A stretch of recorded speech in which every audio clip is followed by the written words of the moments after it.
How easy is it to get up in the morning when you know you're not doing all that it takes? It's not very easy at all. You can just lay there awake thinking, oh, what's a few more minutes in bed? It won't matter much anyway. Wrong. It does matter. It will matter. Now, how easy is it to get up in the morning when you're pouring it on, doing the best you can, anxious to get going, make progress toward your dreams? It's a whole different story. When you're resting to renew your reserves, it's much different than resting to avoid your day. When you're psyched up and excited for your life, when you're excited for what you've planned to accomplish for the day, it's amazing you'll wake up before the alarm clock even tries to startle you awake. Your successes fuel your ambition. Your successes give you extra energy. Your successes pave the way for more successes. It's the snowball effect. With one success, you're excited to meet another, and another, and another.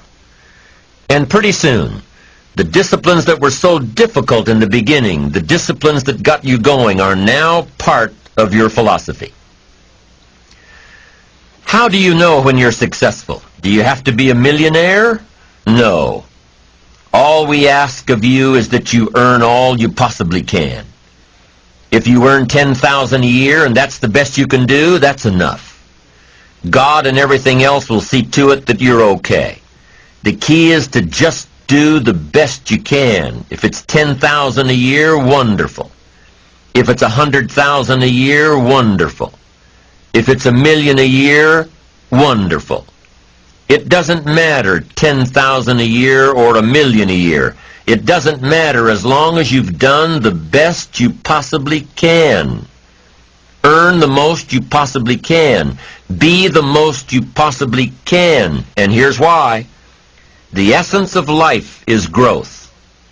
The essence of life is growth, to do the best you can. And here's what's interesting. Humans are the only life form that will do less than they possibly can.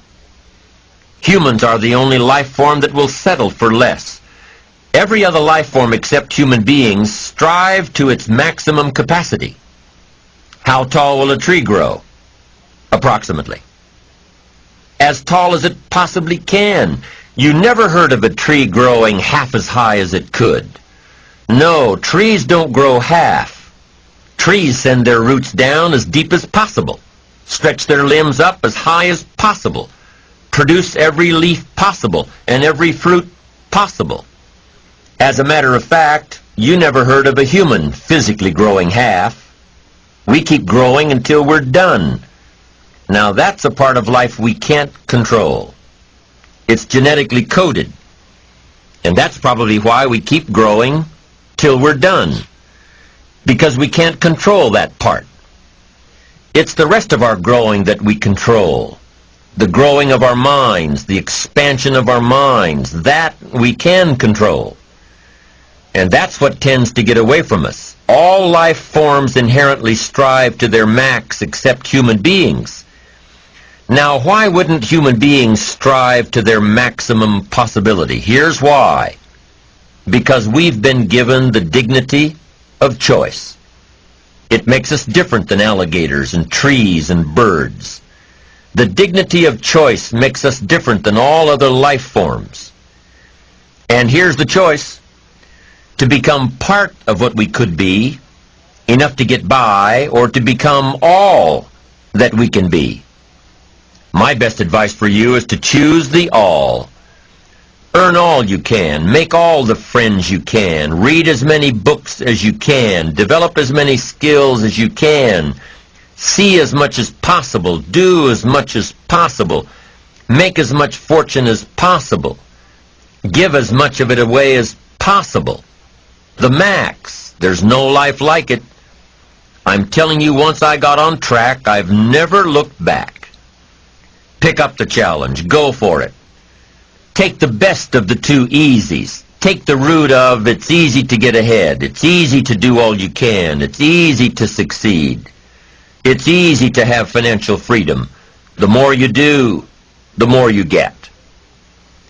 So the two primary benefits of positive reinforcement are, number one, to build good habits, and number two, to create more energy to fuel your ambitions, your desires, your achievements.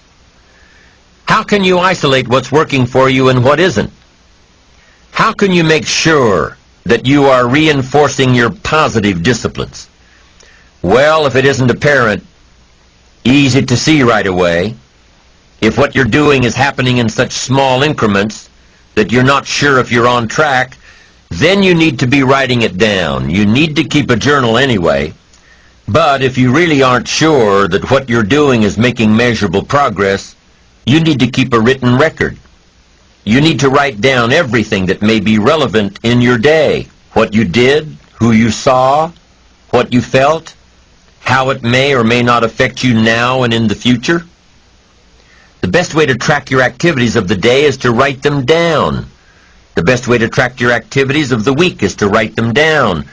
The best way to analyze your progress through the year is to have written it down. Why? So you can look back on it. Because by keeping a written record of your life, you will be more accountable. By putting into writing the action steps that you have planned, you will easily see what works and what doesn't. Most people just try to get through the day, never writing anything down, never keeping track of their progress along the way, never really knowing if they are doing all they can to reach their goals, to drive their ambition. But gifted people learn to get from the day. They don't let a day end without picking up some valuable experience, some emotional content, some idea that may positively affect their future. To get the most from a day, to learn the most from a day, you need to be able to reflect on the day. And how can you reflect on a day unless you record it in history?